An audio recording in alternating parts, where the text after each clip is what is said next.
Shalom, shalom, aking mga kapatid sa pananampalataya. Ito na naman po yung kapatid na si Roland, na muli ay binibigyang pagkakataon ng Rabay na makapangaral ng kanyang salita. Kaya kung kayo po nakahanda na ay ihanda na po natin ang lagi nating sinasabi.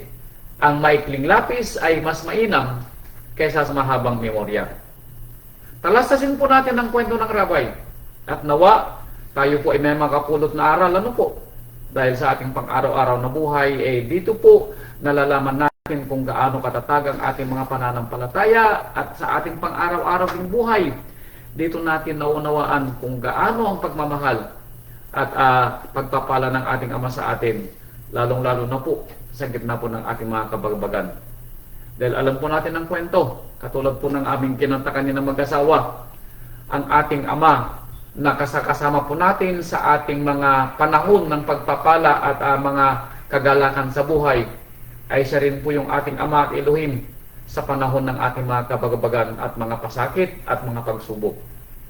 Talasasin po natin ang kwento dahil ang pamagat po ng ating aral when things go wrong, kapag ang mga bagay ay papunta sa hindi magandang kwento ng buhay. Ano po? Malalaman natin na kung tayo po ay tunay na nananampalataya, saan man po tayo naroroon at ano man po yung antas ng ating buhay at ano man po yung ating sadlakan sa araw pong ito, maalala po natin na iisang ating Ama, na siya yung ating Ama nung tayo po ay nasa maayos na pangangatawan. Siya yung ating Ama nung tayo po ay walang mga problema sa ating mga anak at mga apo. Pero pag dumating yung punto na tayo po ay sinusubok sa pananampalataya, maalala natin na siya pa rin yung ating Ama at Elohim. Dahil nasusulat sa atin na sinasabi, sa anumang paraan ay hindi niya po tayo pababayaan o iiwanan man. Talasasin po natin ng kwento po. Kaya kung kayo po ay nakahanda na, simulan po natin ang kwento ng Rabay dito po sa aklat ng Genesis.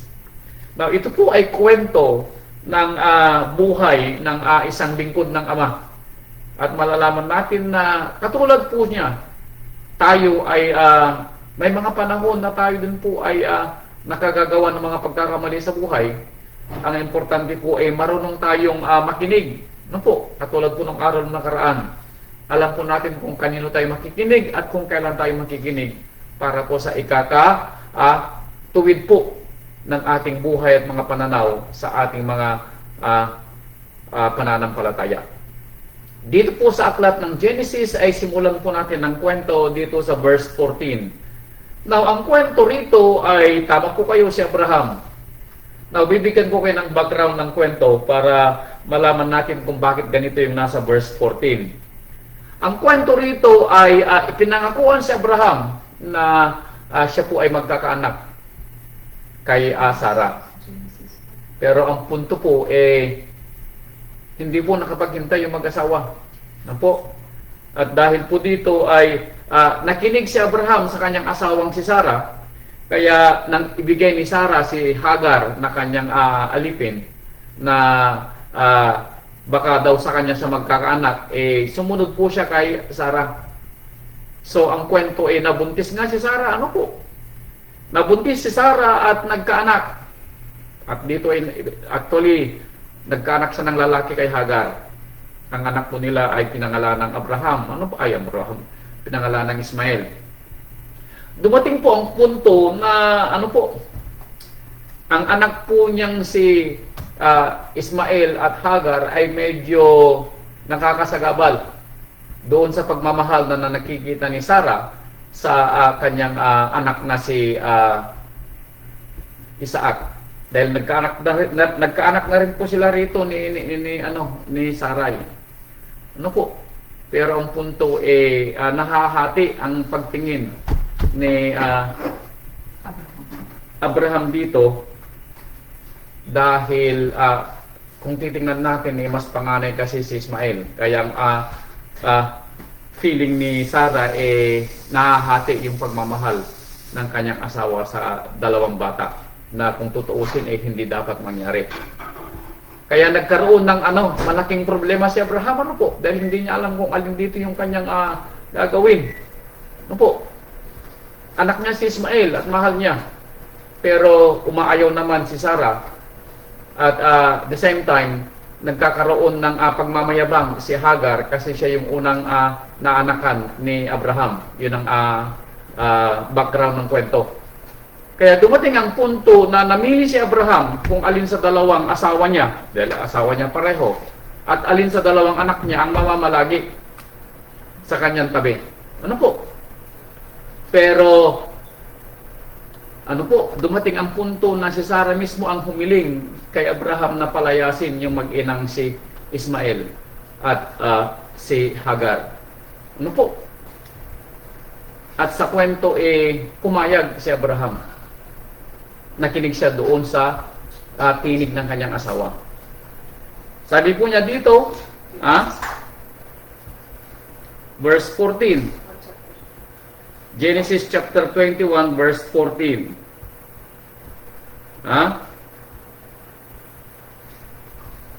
Now, yung punto na hiniling ni Sarai o Sarah na palayasin si Hagar at si Ismael ay may basbas po siya mangyawi. Dahil kung bababasa po natin dito, kung itataas natin ang pagbasa dito sa verse 12, sinabi ni Amang Yahweh kay Abraham na dinggin niya si Sarah. Dahil maaaring ayaw din ni Amang Yahweh na mabigyan ng alalahanin si Sarai, lalo na mayroon na siyang anak kay Abraham na si Isaac, na siyang magmamana sa pangako ng Ama na magiging magpapatuloy ng kanyang lahi mula kay Abraham. Ano po?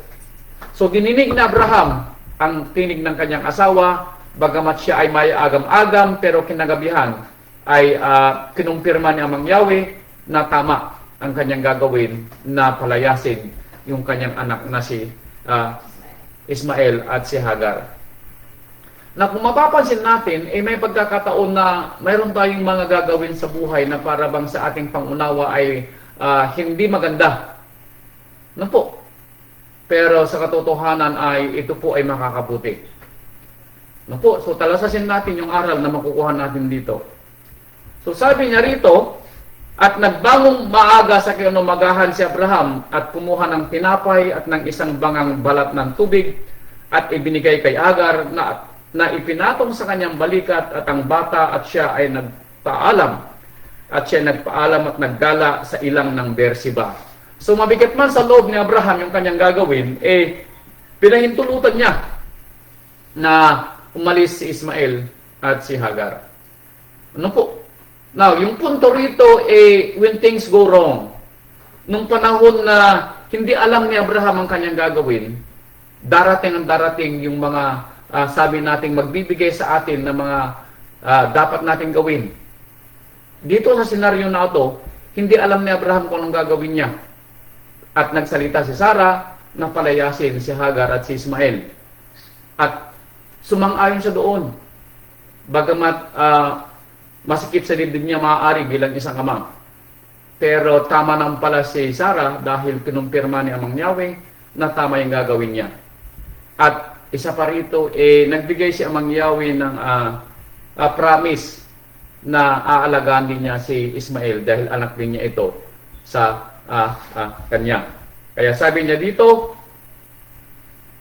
maagang bumangon si Abraham at pinaunlakan na pinaghanda ng dadalang pagkain at tubig ang mag-inang si Hagar at si Ismael. Now, verse 15, habang sila naglalakad patungo sa lugar na kanilang dapat puntahan, naubos ang tubig sa bangang balat at kanyang inilapag ang bata sa ilalim ng isa sa mababang punong kahoy. At yumaon at naupo sa tapat niya na ang layo ay isang hilagpos ng pana. Sapagkat sinabi niya sa kanyang sarili, huwag kong makita ang kamatayan ng bata, at naupo sa tapat at naghihiyaw at umiiyak. Pero dumating ang punto na naubos yung tubig kasama ng pagkain. Ito yung sinasabi natin when things go wrong at hindi natin alam ang ating mga gagawin. Pag dumarating sa ating buhay yung mga punto na hindi natin alam ang mga gagawin po natin, yung ating Ama, na siyang Ama natin at Elohim nung panahon na tayo ay walang problema at wala tayong mga bagabag sa buhay, Pag dumating ba yung punto na when things go wrong, kapag dumating yung problema, nangailangan tayo ng pananalapi. No po, nagkaroon tayo ng problema sa ating mga kalusugan. At wala tayong mapagkuhanan man lamang ng mapagkukunan na ipanggagamot. Yung ating pagtitiwala sa ating Ama nung panahon na siya ay ating tinatawagan, pinapasalamatan nung mga panahon na wala tayong problema, siya pa rin kayang ating Ama na tatawagan when things go wrong. Ano po? Dito po ay maayos na umalis si Hagar kasama ang kanyang anak na si Ismael. Dahil ang kanyang pag-asa na hindi mauubos yung tinapay at tubig, ay magkakaroon sila ng mapupuntahang lugar. Pero dito ubos na yung tinapay at tubig, wala pa silang mahingang tulong sa kanilang nilalakarang lugar. Kumbaga mamamatay sila sa gutom. Kaya umiiyak si Hagar habang pinagmamasdan kung anong mangyayari sa kanilang mag-ina. And then all of a sudden, verse 17, narinig na Amang Yahweh ang tinig ng bata na umiiyak, maaari umiiyak sa gutom, at tinawag ng anghel na Amang Yahweh si Hagar mula sa langit, at sa kanya ay sinabi, "Naano ka, Hagar? Huwag kang matakot, sapagkat narinig ng Ama ang tinig ng bata sa kinalalagyan. Magtindig ka, itayo ang bata at alalayan mo siya ng iyong kamay, sapagkat siya'y gagawin kong isang bansang malaki." At idinilat ni Amang Yahweh ang kanyang mga mata, at siya nakakita ng isang balon ng tubig at naparoon at pinuno ang bangang balat at pinainom ang bata. At nabuhay si Abraham at naging isang malaking bansa. So dito po natin makikita na when things go wrong, doon pa rin po ba yung ating pagtitiwala? Nung panahon na si Abraham ay hindi niya alam kung anong gagawin niya sa kanyang asawang si Sarai at si Hagar. Sometimes gumagawa tayo ng ating gumagawa tayo ng pamukpok na ipupupok sa ating ulo. Tayo yung gumagawa ng problema natin. Pero bagamat tayo pong gumagawa ng problema natin, hindi pa rin nawawala si Amang Yahweh sa ating tabi as long as doon yung pagtitiwala natin. Na kapag when things go wrong, maalala natin na magpapadala siya ng tulong sa atin. Ano po, nangyari ito ng dinggin na Abraham, ang payo ni Sarai, at sa panahon ni Hagar, nung siya po ay wala nang mapuntahan at umiiyak na lamang, narinig ni Amang Yahweh ang kanyang iyak at ang iyak ng bata, at sumaklolo si Amang Yahweh. Ganito po ipinapakita ni Amang Yahweh ang pagmamahal niya sa atin kung tayo po ay may pagtitiwala sa Kanya. Ano po? When things go wrong at wala na po tayong mapuntahan, pagtiwala po tayo na doon palagi ang Ama sa atin. Dahil siya ang ating Ama nung panahon na tayo po ay maayos, at siya rin ang ating Ama nung mga panahon na tayo din po ay mababagaban. Ano po? Sumunod na kwento dito sa Pangalawang Hari, chapter 17. Ito na naman po yung kwento na when things go wrong, ando doon pa kaya yung pagtitiwala. Unang Hari, should I say Pangalawang Hari? Unang Hari, chapter 17. Isa uling kwento na when things go wrong, may pagtitiwala pa kaya. Unang Hari, chapter 17, verse 12. Now, ang kwento rito ay panahon ng taggutom. Ano po? Sa panahon ng taggutom, walang makain siyempre. At ito ay magtatagal ng 3.5 taon. At ang kwento rito sa panahon na ito, lumabas ang isang propeta, isang dakilang propeta sa katauhan ni Elias. At ayon sa kwento, siya ay pinapunta sa bayan ng Sarepta. At inutusan siya ni Amang Yahweh na doon siya mamalagi hanggat may gutom. At siya pakakainin ng bao sa panahon ng taggutom. Now, alam niyo, noong panahon ni Elijah, kapag ikaw po ay bao, ikaw yung itinuturing na pinakamahirap sa lipunan. Dahil nung panahon po nila, ang lalaki lamang po yung naghahanap buhay. So kapag namatay na yung asawa mong lalaki, napakahirap mabuhay sa isang bao, lalo na may mga anak, kung saan sila kukuha ng kanilang ikabubuhay. Pero dito ay inuutusan si Amang Yahweh, inuutusan ni Amang Yahweh si Elijah o Elias na pumunta sa Sarepta at siya pakakainin ng bao. So dito natin makikita na when things gurong at walang makain, magtitiwala kaya si Elias na pupunta doon sa bahay ng bao? Dahil ang utos sa kanya pumunta ko doon. Dahil doon ka pakakainin ng bao. Now, mind you, bao yung sinasabi ni Amang Yahweh na pupuntahan ni Elias. And yet, doon daw siya pakakainin ni Amang Yahweh dahil taggutom nga. When things go wrong na walang makain, magtitiwala kaya si Elias? Yes, nagtiwala si Elias. Pumunta nga siya sa Sarepta. Ano po? And then, pagdating niya sa Sarepta, nakita nga niya yung babaeng bao. At ito po yung talastasan nila, verse 12.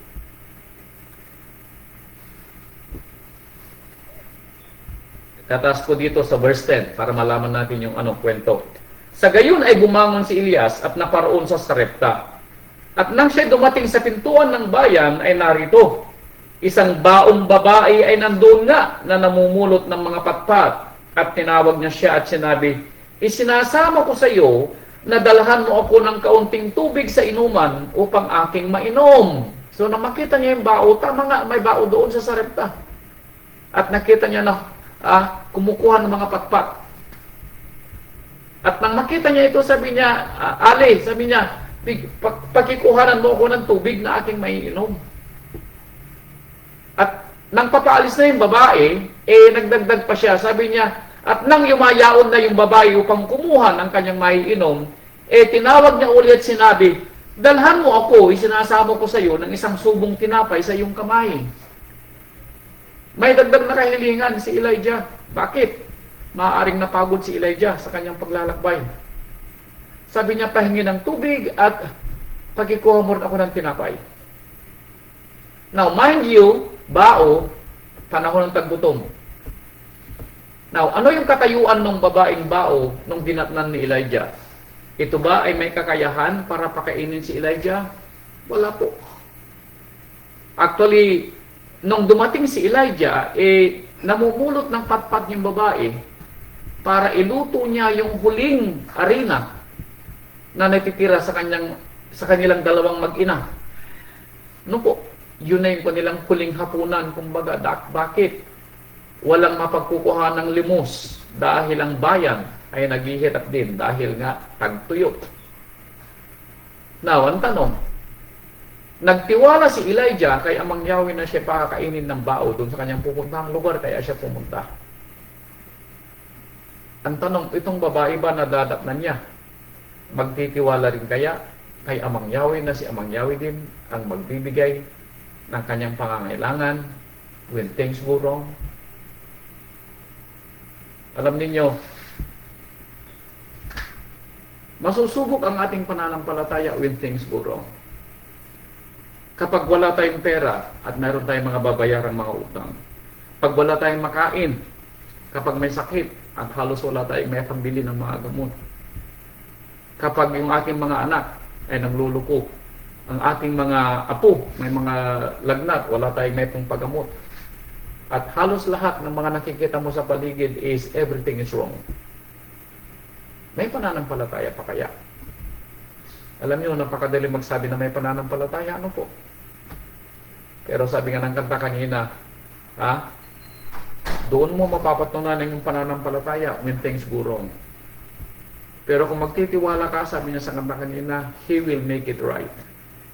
Ang tanong, magtitiwala ka kaya to the end? Maalala mo kaya na si Amang Yahweh ay siya mong Elohim nung panahon na ikaw ay payapa at pinagpapala? Siya rin yung Elohim mo nung panahon na ikaw ay mangangailangan at may pagsubok sa pagabag sa buhay. Maalala mo kaya? Now, itong babae, maaalala kaya niya na magtiwala kay Amang Yahweh samantalang huling hapunan na niya at nilang mag-ina ang iluluto niya. Ito ang sabi ng babae kay Elijah, verse 12. At kanyang sinabi, si Amang Yahweh mong Elohim ay buhay. ako'y wala kahit munting tinapay, kundi isang dakot na harina sa gusi at kaunting langis sa banga. At narito, sabi niya, ako'y namumulot ng 2 patpat upang ako'y pumasok at ihanda sa akin at sa aking anak upang aming makain bago kami mamatay. Now, alam nyo,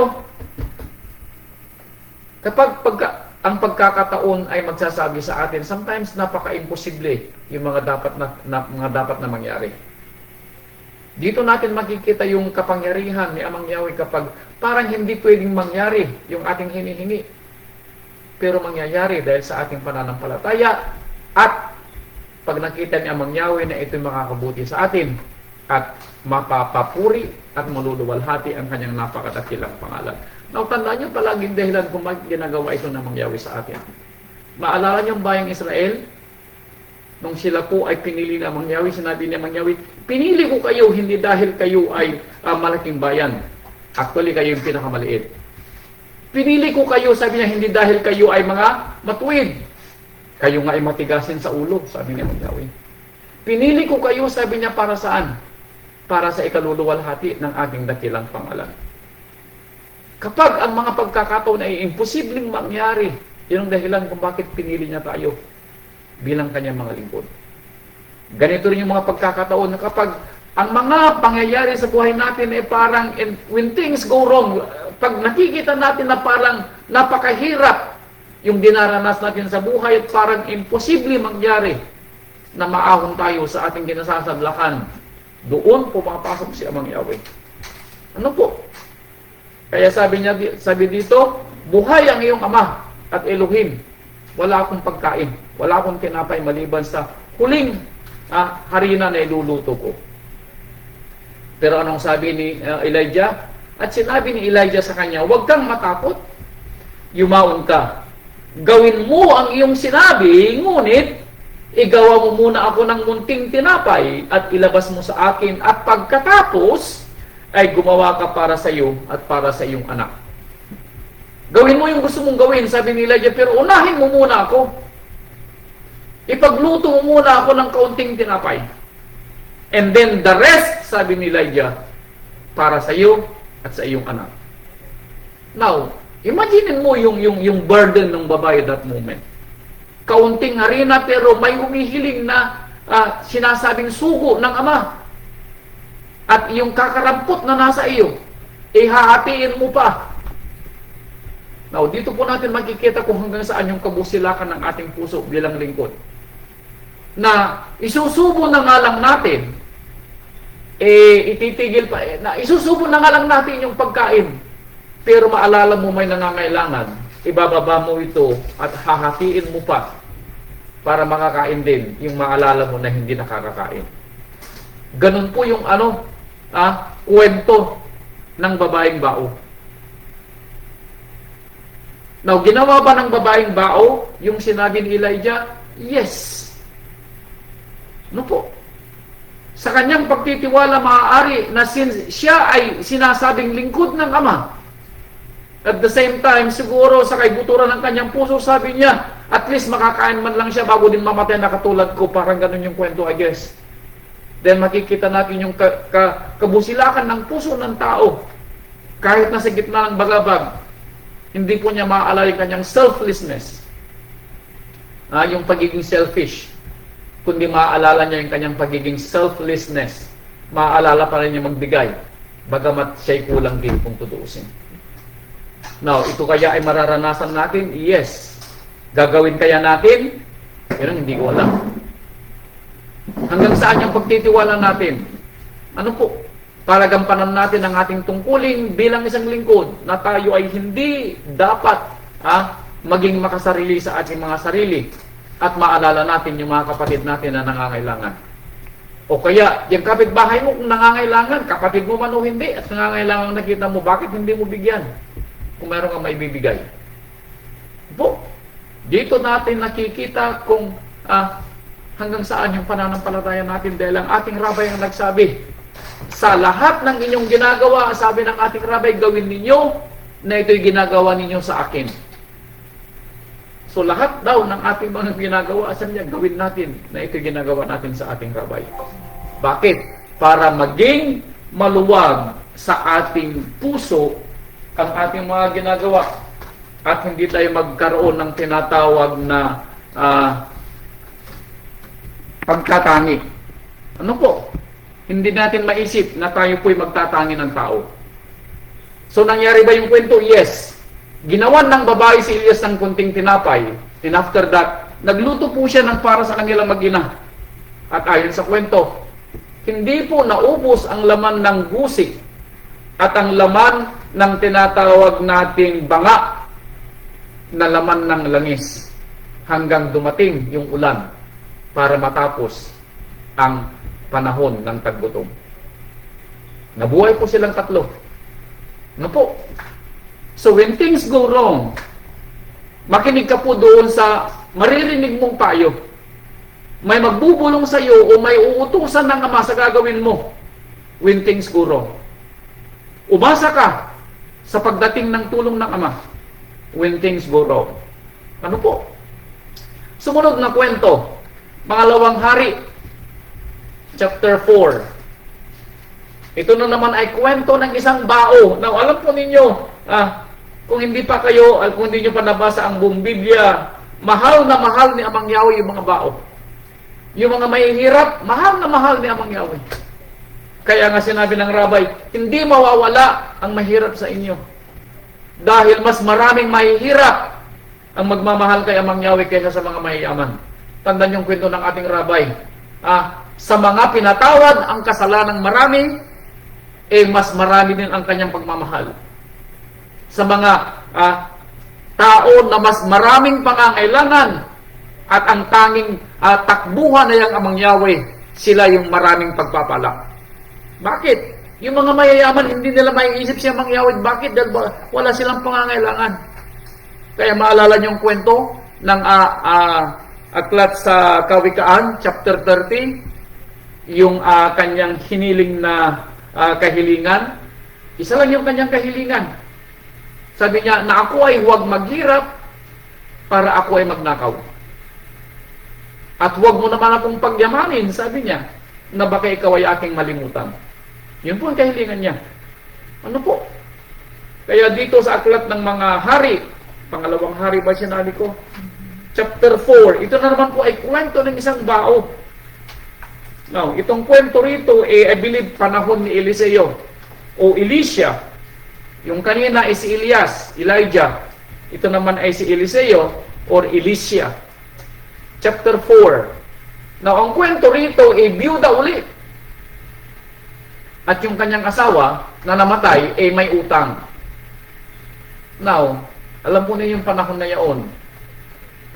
Kapag ikaw ay may utang at namatayan, at namatay ang asawa mo na may utang, ang collateral sa utang ng asawa mo ikaw at ang iyong mga anak at lahat ng iyong mga ari-arian. So kapag may utang ang iyong asawa na namatay, lahat ng pag-aari mo kukunin kabayaran doon sa utang. At kung walang pambayad na utang, alam niyo kung anong kukunin? Yung mga anak. At sila yung mga maghahanap buhay para mabayaran yung utang. Ganon ang kahirap ang buhay po noon. Imagine niyo kayo na sa atin na nagrereklamo tayo. Panahon na alam niyo mareklamo tayo kung minsan Ano po? Parang napakahirap ng buhay natin na reklamo tayo ng reklamo. Pero kung ikukumpara natin ang buhay natin sa iba, baka mas maayos pa po ang buhay natin kaysa sa iba. Ano po?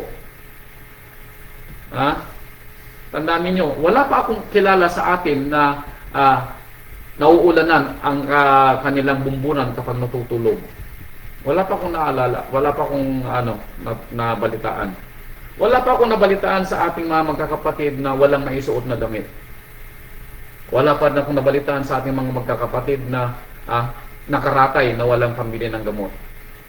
At wala din akong nababalitaan ng mga kapatid na halos walang makain. Wala pa po. Bakit? Tandaan niyo sinasabi ng kwento. Awit chapter 37 verse 25. Sabi niya, ako'y naging bata. Sabi niya, ako'y naging matanda. Pero kailanman, sabi niya, hindi ko nakita na ang matuwid ay pinabayaan. Or, sabi niya, na ang kanyang mga anak ay mamamalimos sa tinapay. Tayo po yun. Kapag tayo po ay nagpipilit na maging matuwid sa pagganap sa kautusan ng Ama. Ano po? At lalong-lalo na sa kabagabagan ng ating buhay, when things go wrong, anong ating gagawin?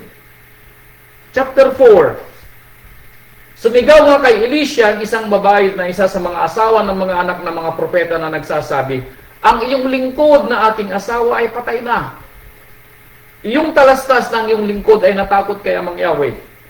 At ang pinagkakautangan ko ay naparito upang kuning alipinin ang aking dalawang anak when things go wrong. Namatay na ang asawa niya, and yet, ito naman yung dakok sa buhay niya. Kukunin pa yung kanyang dalawang anak. Now, yung mamatayan ng asawa is one thing. Kukunin pa ang kanyang mga anak at malalayo sila sa iyo at gagawing alipin, that's another thing. Tama po? Yes. Alam niyo po, lagi nating sinasabi, kapag umulan, ano po? Ito ay parang bagyo. Pag dumarating yung mga bagabag sa buhay po natin, kung minsan nagkakasunod-sunod, ano po? Ito po yung kwento rito. Ha? Na namatay ang kanyang asawa, and then sumunod, ano po? Kukunin yung kanyang mga anak. Now, saan sila susuling? Saan sila pupunta?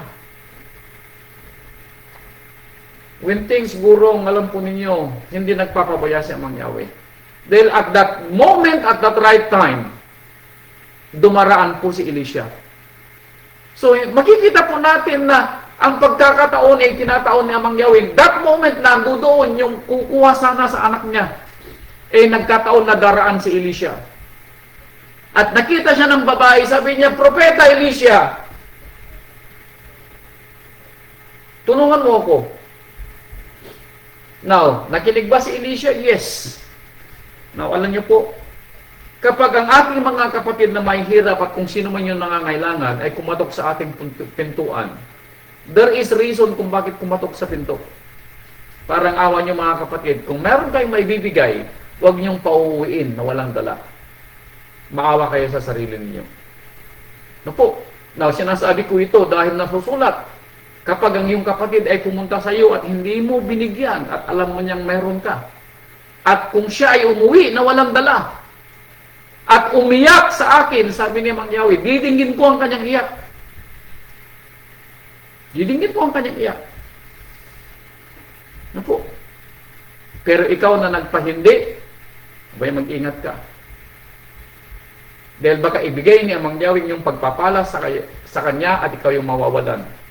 Kaya nga nasulat po dito sa mga talata ng Biblia, mas mabuti ang nagbibigay kaysa humihingi. No. Sinasabi ko, ako, ang aking mga anak, at 10 ng aking mga magiging mga apo, balang araw, mas gugustuhin namin kami ang magbibigay kaysa kami ang humihingi. Ideklara po ninyo kaysa kayong humihingi.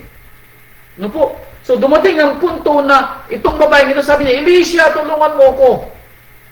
Ako ay nararatay sa isang malaking kabagabagan. Namatay na yung aking asawa at narito yung pinagkautangan niya, kukunin ang aking 2 anak para gawing katulong. Anong sabi ni Elisha?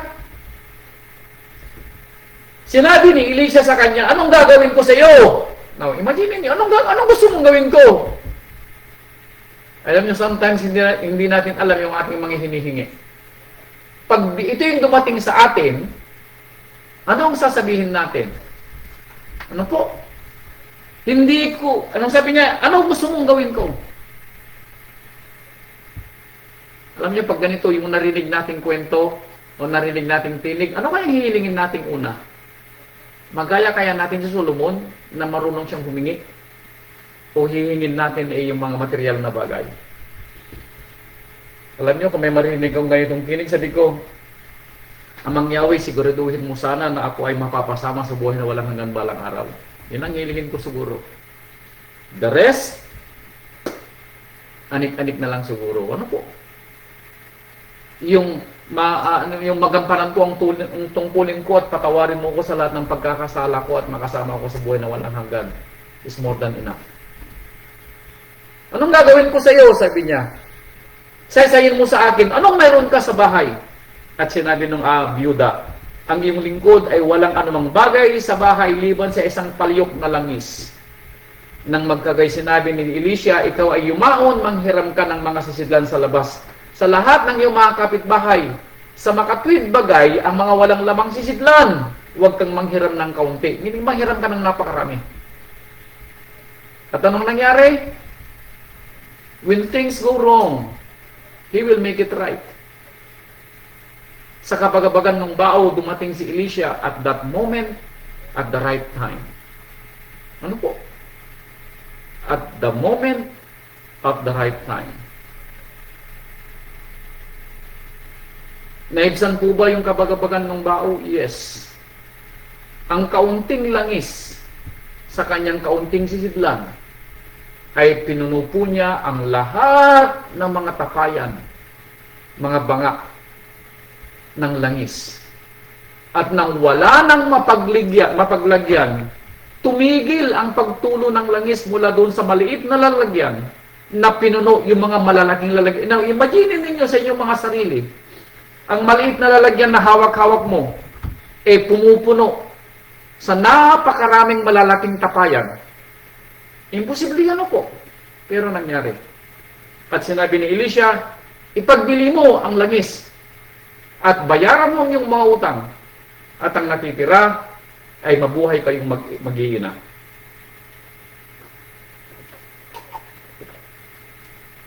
When things go wrong, ano po? Makinig kayo doon sa tinig kung anong iuutos sa inyo para gawin. Bagamat ito ay parang napaka-imposible, ano po? Dinggin po ninyo. Dahil baka ito yung Ama nagsasalita sa inyo ay nagbibigay siya ng instruction para maging maayos po ang buhay po natin when things go wrong. Ando doon po sana pagtitiwala ng ating Elohim sa panahon ng ating pagpapala, siya rin ang ating Elohim nung panahon na tayo po nasa bagabag. Ang tanong, ando doon kaya yung pagtitiwala?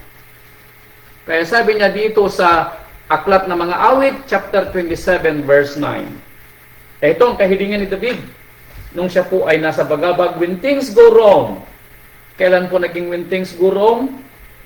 Nang inasawa niya si Bathsheba, na siya maayos na buhay, inasawa niya si Bathsheba, pinapatay niya si Uriah, nagkanda-kanda patong yung problema niya. Nung sabi ni David, dito sa chapter 27, verse 9, ito, chapter 27 verse 9 ng Aklat ng Mga Awit. Huwag mong ikubli ang iyong mga mukha sa akin. Huwag mong ikubli ang iyong mukha sa akin. Huwag mong ihiwalay ang iyong lingkod ng dahil sa galit. Ikaw ay naging aking saklolo. Huwag mo akong itakwil o pabayaan man o ama ng aking kaligtasan. Nung sabi ni David, ikaw ay naging aking saklolo. Meaning, ikaw ay naging saklolo ko before. Iiwanan mo ba ako ngayon when things go wrong? Hindi po. Kaya sabi ni David, huwag mo akong iiwanan. Huwag mong ikubli ang iyong mukha sa akin dahil sa galit. Now, bakit? Dahil nagkasala si David dito. The same thing with us. Dahil baka sa ating pagkakasala, ikinubli din ng Ama ang kanyang mukha sa atin. Pero wag tayong tumigil. Kilalanin natin ang ating mga pagkakamali.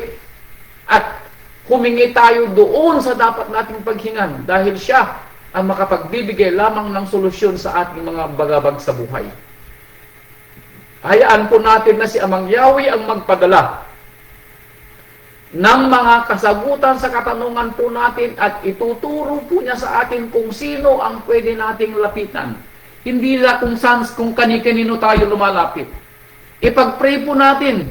Idulog natin sa ating Ama yung dapat nating gawin, hindi kung kani-kanino tayo lumalapit, kung kani-kanino tayo humihingi ng payo. Dingin po natin yung tinig ng Ama. At siyang magbibigay sa atin ng payo kung anong ating gagawin when things go wrong. Ano po? Magtiwala tayo sa Ama. Yun ang sinasabi po dito ni David. Ano po? Salmo chapter, di ba nabasa ko na yung Salmo? Unang Hari chapter 8 verse 57. Unang Hari chapter 8 verse 57.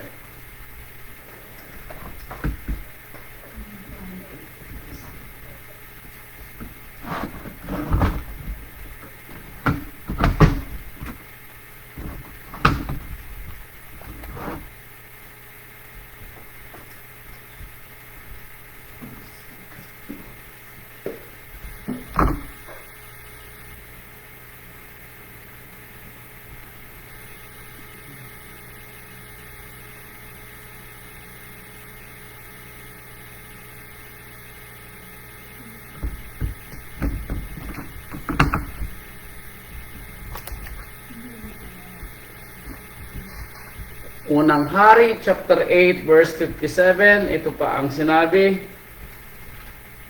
Unang Hari, chapter 8.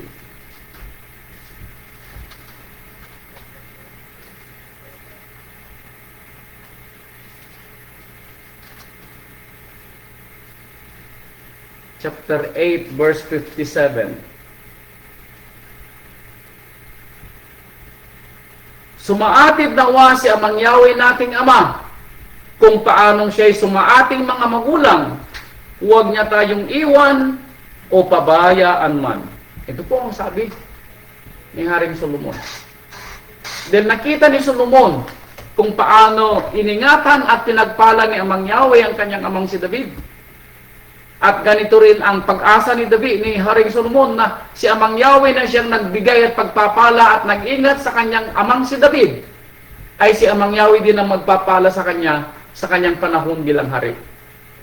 Parang sa ating ding panahon, kung si Amang Yahweh ang nagpala sa atin ng mga panahon na tayo po ay maayos sa buhay, malalakas ang ating mga pangangatawan, wala pong mga bagabag, aasa tayo na si Amang Yahweh din ang magiging ama natin at Elohim sa panahon na tayo po ay mababagabag sa buhay at magkakaroon ng anumang mga suliranin. Yun ang ating pag-asa, na tayo po ay hindi iiwanan ni Amang Yahweh. Ano po?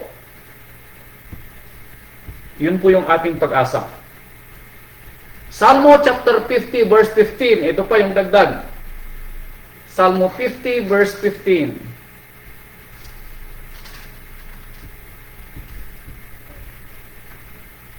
At tumawag ka sa akin, sabi ni Amang Yahweh, sa kaarawan ng kabagabagan. Anong sabi ni Amang Yahweh? Tumawag ka sa akin sa oras ng iyong kabagabagan. At anong gagawin ni Amang Yahweh? At ililigtas kita at iyong luluwalhatiin ako. Hallelujah. Anong sabi po niya? Tumawag ka sa oras ng iyong kabagabagan. And then, sabi niya, ililigtas kita. Pero huwag mong kalimutan. Luluwalhatiin mo ako. Yun ang minsan nakakalimutan siguro natin. Na tayo po'y magpasalamat at luwalhatiin si Amang Yahweh sa pagpapalang ibinigay niya sa atin at tayo po ay hinango sa ating kabagabagan. Huwag nating kalimutan, mga kapatid. Huwag nating ibigay ang ating pasasalamat kung kani-kanino. Unahin nating ibigay ang pasasalamat kay Amang Yahweh na siyang nagturo sa atin sa oras ng ating kabagabagan kung ano yung ating gagawin. Yun po yung pinakadapat gawin. Ano po? Tumawag ka, sabi ni Mang Yahweh. Ililigtas kita.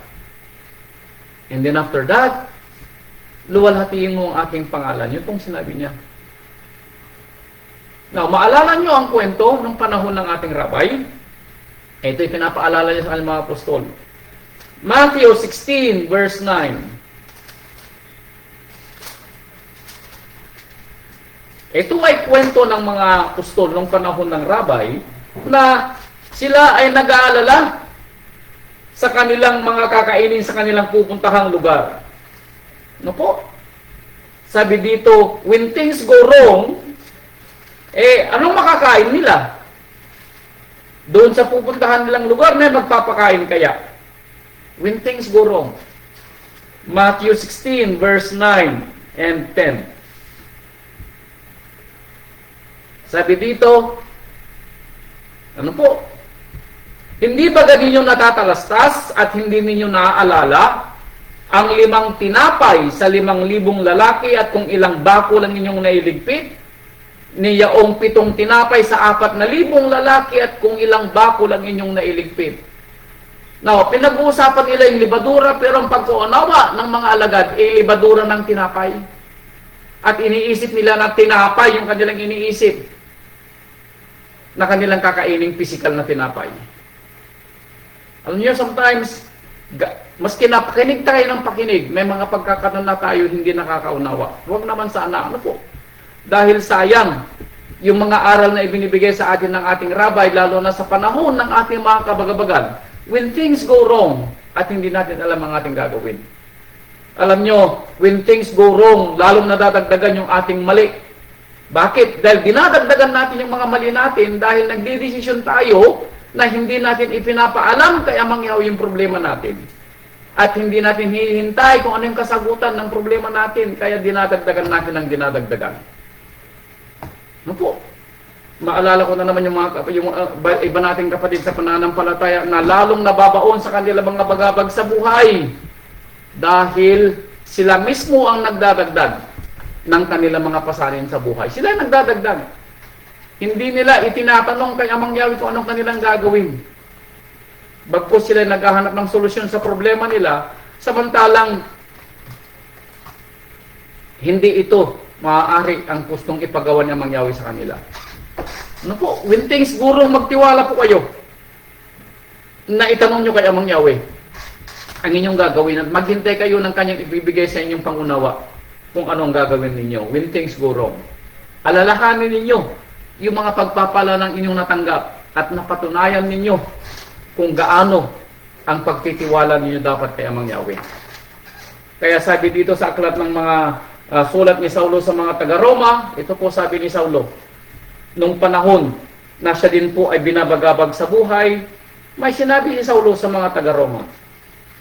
Chapter 8, verse 35. Ito ang sabi ni Saulo. 8:35. Sino ang makapaghihiwalay sa atin sa pag-ibig ng ating Rabbi Yeshua? When things go wrong. Ano po? Kapag may sigalot sa pamilya, may problema sa iyong mga anak, may problema ka sa iyong asawa, may problema sa pananalapi, may problema sa mga apo, everything around you ay parang problema. Now, ang tanong, sino makapaghihiwalay sa atin sa pag-ibig ng Rabbi? Ang kapighatian o ang kahapisan, ang pag-uusig, ang gutom, ang kahubaran, ang panganib, buwan tabak? Anong makapaghihiwalay sa atin? Sino makapaghiwalay sa atin? Now, alam nyo na nasulat na sa huling panahon ay ang magiging kaaway ng isang tao ay ang kanyang magiging sangbahayan. Yun ay nasulat sa Micah at inulit sa Mateo. Now, ang tanong, ano po? Sino makapaghihiwalay sa atin, sa ating Rabbi? Huwag naman po sana na ito yung mga bagabag sa buhay makapaghiwalay sa atin. Ano po? Huwag naman po sana.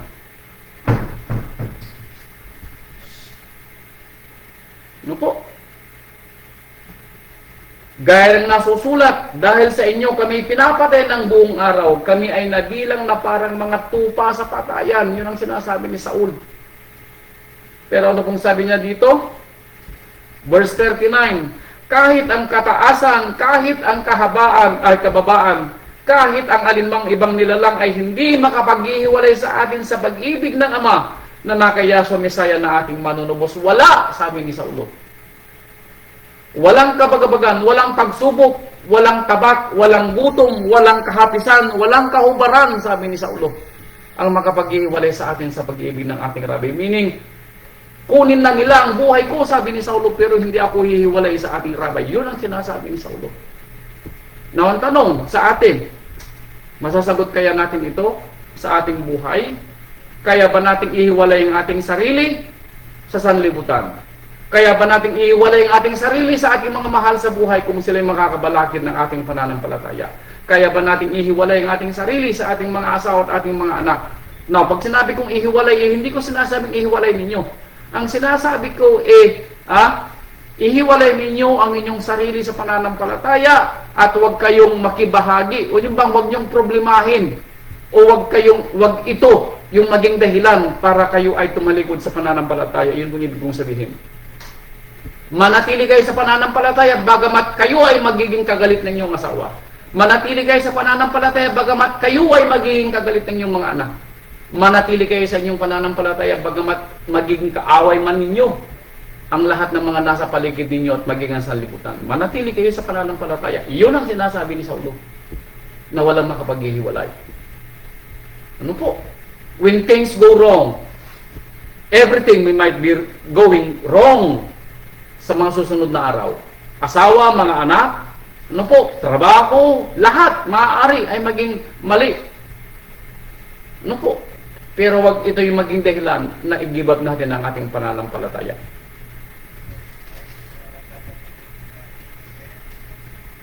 Unang Pedro chapter 1 verse 6.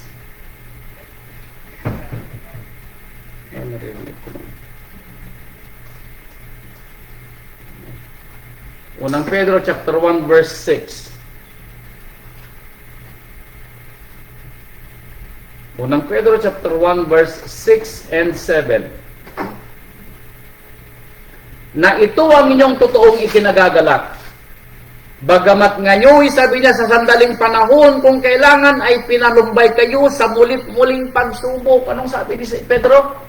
Na maaaring sa mga darating na panahon, sabi niya, kayo ay palulumbayin ng mga mulit-muling pagsubok. Yun ang sinabi ni Pedro. Mga pagsubok na darating, sabi niya, palulumbayin kayo, which is true. Meron sa atin yung mga nanlalamig sa pananampalataya. Meron sa atin hindi na sumasamba. Meron sa atin mga nagtatampo, hindi na nakikinig ng aral. Meron sa atin pinabayaan na ang pagsamba. Now, ito ba yung dahilan? Is this the end of our story? Ito ba yung huling kwento ng buhay natin? Natatalikod tayo sa pananampalataya? Ito ba yung huling kwento ng buhay natin kung kailan halos malapit na tayo sa finishing line? When things go wrong, iiwanan ba natin lahat? Yun ang tanong. Yun ang katanungan ni Pedro. Palulumbayin kayo ng mga pagsubok at mga bagabag sa buhay. Yes! Ito na ba yung end ng ating kwento? Father, forbid. Ano po? Huwag naman sana. Huwag naman sana. Bakit? Hindi ito ang katapusan ng ating kwento. Ang katapusan ng kwento natin, maririnig natin sa ating rabbi na sasabihin niya, halika, tapat mong lingkod. Yun ang ending ng ating kwento. Hindi yung ending ng kwento natin na tatalikuran natin ang ating pananampalataya at makikita natin ang ating sarili na itatapon sa dagat-dagatang apoy. Father, forbid. Huwag naman sana. Bakit? Dahil kinalimutan natin ang ating pananampalataya at nakalimutan natin ang sinabi ng rabbi na ang manatiling tapat hanggang wakas ay siya yung maliligtas. Nakalimutan natin yung kwento. Ipagpapalit ba natin yung kaunting kahirapan dito sa sanlibutan ito kaysa sa buhay na walang hanggan? Father, forbid. Ano po? Dahil kung mauunawaan natin yung pagpapala, yung ganda, yung kariktan na sinasabi ni Saulo na hindi pa pumasok sa puso ng tao, ang ganda at kariktan ng bagay na inihahanda ng Ama sa atin. Siguro, ano man po yung mangyari sa atin, hindi natin i-give up yung ating pananampalataya. Kung mauunawaan po natin yun. Ano po? Yung ganda at kariktan ng inihahanda ni Amang Yahweh na titirahan natin barang araw. Yung kanyang kaharian na ibababa dito sa lupa. Kung yun ay mauunawaan natin mga kapatid ko, wala. Masasabi natin yung sinabi ni Saulo, walang makapaghihiwalay sa atin sa pag-ibig ng ating rabbi at ng ating Ama on this life. Ano po? Kaya sabi ni Pedro, muli, sabi niya, kayo ay papaglumbayin ng mga mulit-muling pagsubok. Pero sabi niya dito sa verse 8 o verse 7, upang ang pagsubok sa inyong pananampalataya, sabi niya, na lalong mahalaga kaysa ginto na nasisira, bagamat ito'y sinusubok sa pamamagitan ng apoy. Ang purification ng ginto ay dinadaan sa apoy para lahat ng mga impurities ay matanggal. Ganon din sa pananampalataya. Lahat ng mga pangit sa ating pananampalatayang pag-uugali, lahat ng mga katangian natin na hindi dapat kasama sa katangian ng isang tunay na nananampalataya dapat matanggal sa atin. Ano po? Kung mayroon tayong mga daplis pa, unti-unti, ano po? Kumukunti na sana yung daplis. Hanggang dumating yung punto na wala na tayong maging daplis. Kakayanin ba natin yun? Hindi natin kakayanin. Pero sa pamamagitan ng banal na Espiritu ng Ama, kakayanin natin. Kaya hayaan natin ang banal na Espiritu ng Ama ang lumukob sa atin. Other than that, hindi tayo makakaligtas. Hindi tayo makakarating sa ating paroroon ng buhay na walang hanggan. Hayaan natin ang banal na Espiritu ng Ama ang bumuhay sa atin at lumukob para magampanan natin ang ating tungkulin. Ang pagtitiwala kay Amang Yahweh, dapat na sa atin. Kaya sabi ni Pedro na ang paulit-ulit na pagsubok ng pananampalataya ay lalong mahalaga kaysa ginto na isinusubok sa pamamagitan ng apoy ay masumpungan saan sa ikapupuri at ikaluluwalhati at ikararangal sa pagpapakahayag ng ating Rabbi Yeshua HaMashiach. It's not for you. Hindi para sa iyo yung kaluwalhatian. Hindi para sa iyo ang karangalan. Hindi para sa iyo ang kapurihan. Para saan? Sa ating Rabbi na namatay sa pulos. Siya ang dapat nating papurihan at ikarangal. Bakit? Dahil tayo ay nabigyan ng pagkakataon na patunayan natin ang ating pananampalataya. Pag-aari tayo ng Rabbi, mga kapatid ko. Binili niya tayo ng dugo sa pulos. Kaya sana, when things go wrong, magtiwala tayo doon sa tumubos sa atin. Now, tandaan yung sinasabi ng talata. Ang ating Rabbi Yeshua is the author and the finisher of our faith. Siya ang nagpasimula. Siya rin ang tatapos.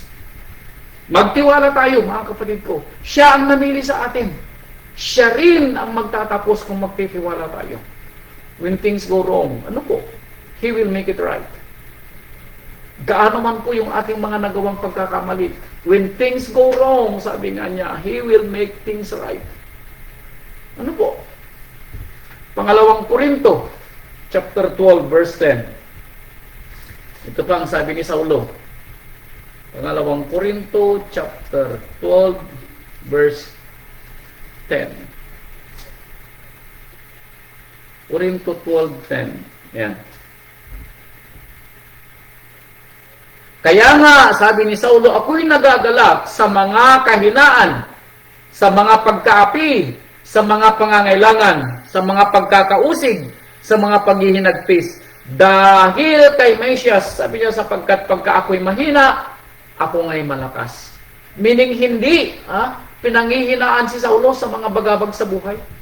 Tinatanggap niya itong isang hamon at pagpapala para mapatunayan man lamang niya sa kanyang manunubos na tumubos sa kanya sa tulos na siya ay tapat na lingkod at siya ay maaasahan sa pagkapili sa kanya. Yun ang sinasabi ni Saulo. Now, ang tanong, maaasahan kaya tayo? Sa panahon ng pagsubok, tayo ba ay maaasahan ng ating Rabbi? Or mapapahiya ang Rabbi sa atin? What if sinabi ng ating Rabbi kay Satanas, nakita mo ba yung aking lingkod na si Imbet? Nakita mo ba yung aking lingkod na si Ninita? What if sinabi ng Mangyawi yun kay Satanas? Subukin mo kung gusto mo. Alam ko, siya ay tapat na lingkod.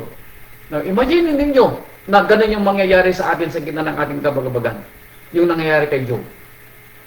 Now, dadalhin ba natin sa kahihiyan ng ating Rabbi at tayo ay tatalikod sa kanyang pananampalataya na ibinigay sa atin? Huwag naman sana, Father, Yah forbid.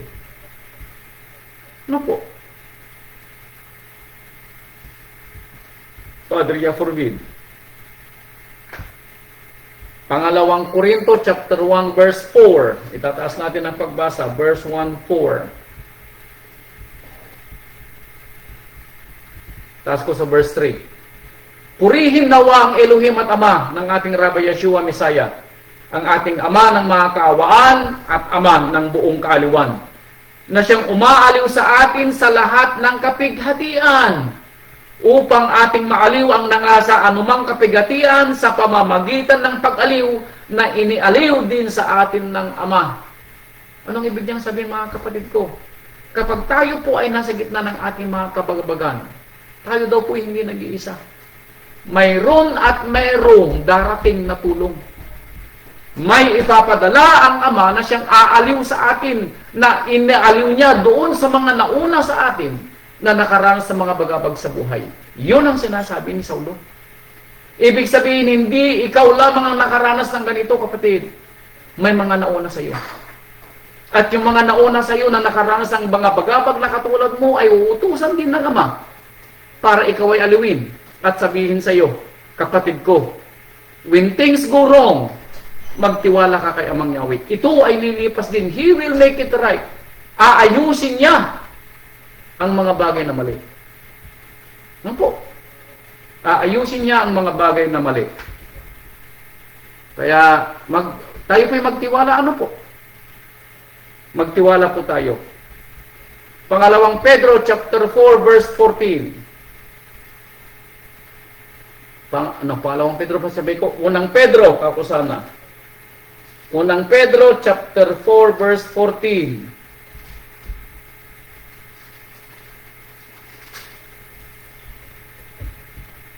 Unang Pedro, chapter 4, verse 14. Kung kayo'y mapintasan, Unang Pedro, chapter 4, verse 14. Yeah. Kung kayo'y mapintasan dahil sa pangalan ng ating Rabbi Yeshua Messiah, ay mapapalad kayo.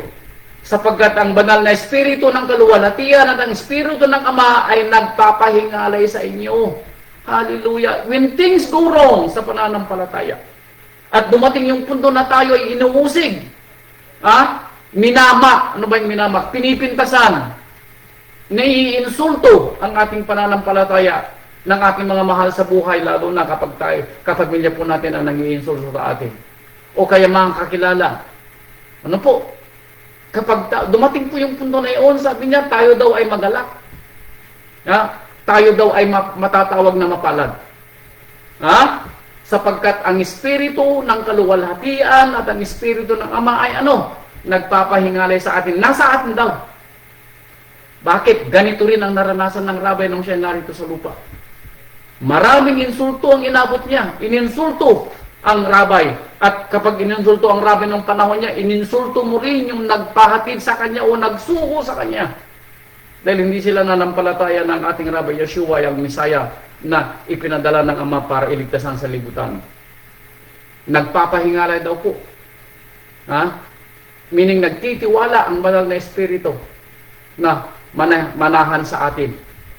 Dahil iniinda natin ang anumang mga pukol sa ating pananampalataya at hindi natin iniiwanan ang pagtitiwala ng Ama na binigay sa atin.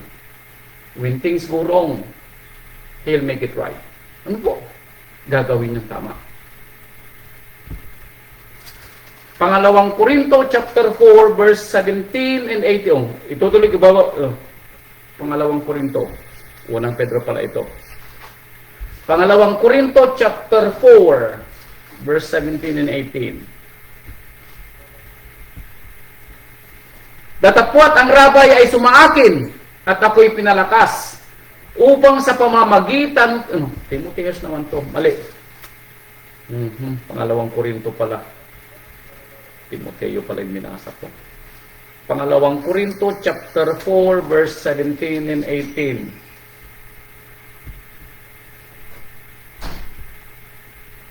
Sapagkat ang aming magaang kapighatian na nasa isang sandali lamang ay siyang gumagawa sa amin ng lalong bigat ng kaluwalhatiang walang hanggan.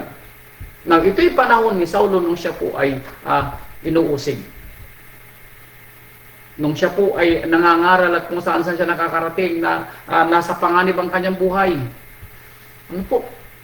Pero sabi niya, anumang kapighatian ay nagiging magaan. Bakit? Ito'y sandali lamang. It is but a moment, sabi nga niya sa English. Hindi po siya magtatagal. It's not forever.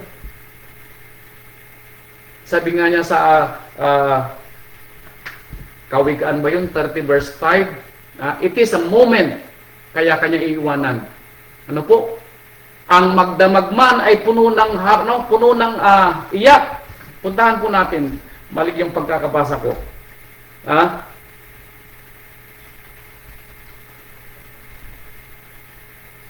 Joy comes in the morning, sabi niya.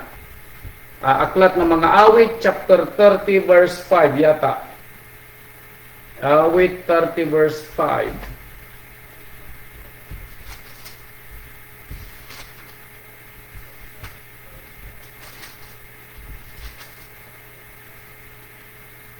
Sapagkat ang kanyang galit ay sandali lamang at ang kanyang paglingap ay habang buhay. Pag-iyak ay magtatagal ng magdamag, ngunit kagalakan ay dumarating kinaumagahan. Yun po yung sinasabi niya. Pag-iyak, sabi niya, ay maaaring magdamag. Pero kinaumagahan, joy, sabi niya, comes in the morning. Saglit lamang po ang bagabag. Ang anumang pasakit, hindi po magtatagal. Ito ay pinatutuhanan niya sa ulo. Kaya sabi niya sa verse 18, samantalang kami ay nagsisitingin hindi sa mga bagay na nakikita, kundi sa mga bagay na hindi nakikita. Bakit? Sapagkat ang mga bagay na nakikita ay may katapusan. Datapot ang mga bagay na hindi nakikita ay walang hanggan. Totoo. Yung mga pinagpapagalan natin dito sa lupa na nagiging dahilan ng mga pasakit natin kung minsan, ito po hindi magtatagal. Lahat po ito ay mawawala balang araw. Pero ang pagpapalang buhay na walang hanggan, yun ang hinihintay natin. Kaya wala sanang makapaghihiwalay sa atin sa pag-ibig ng ating Rabay. Ano po? None. When things go wrong, manatili sana ang ating pagpapala. Manatili sana ang ating pananampalataya. Dinggin natin yung tinig na magbubulong sa atin kung ano yung ating gagawin sa mga susunod na kabanata ng ating buhay. Huwag po tayong magtiwala sa ating sariling pagtitiwalang ang tawag dito, pansariling pangunawa. Magtiwala tayo doon sa nagsugo sa atin ng pananampalataya. Siya yung siya ang author, siyang nagakda, siya rin yung magtatapos. Ano po?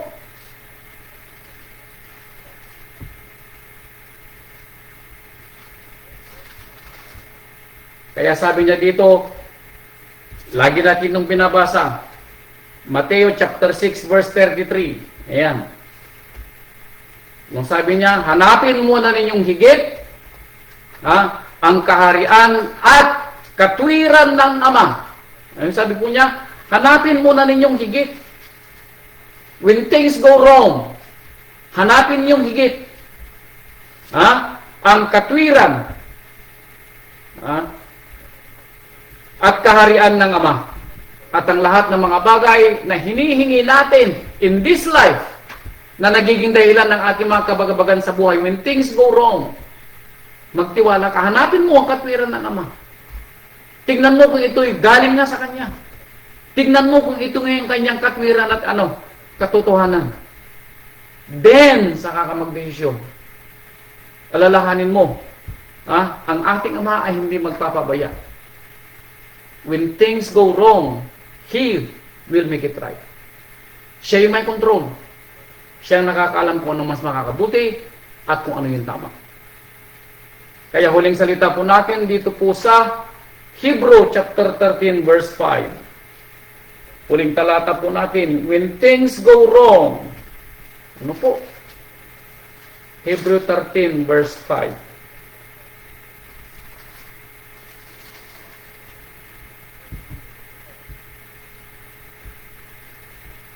Mangilad kayo sa pag-ibig sa salapit.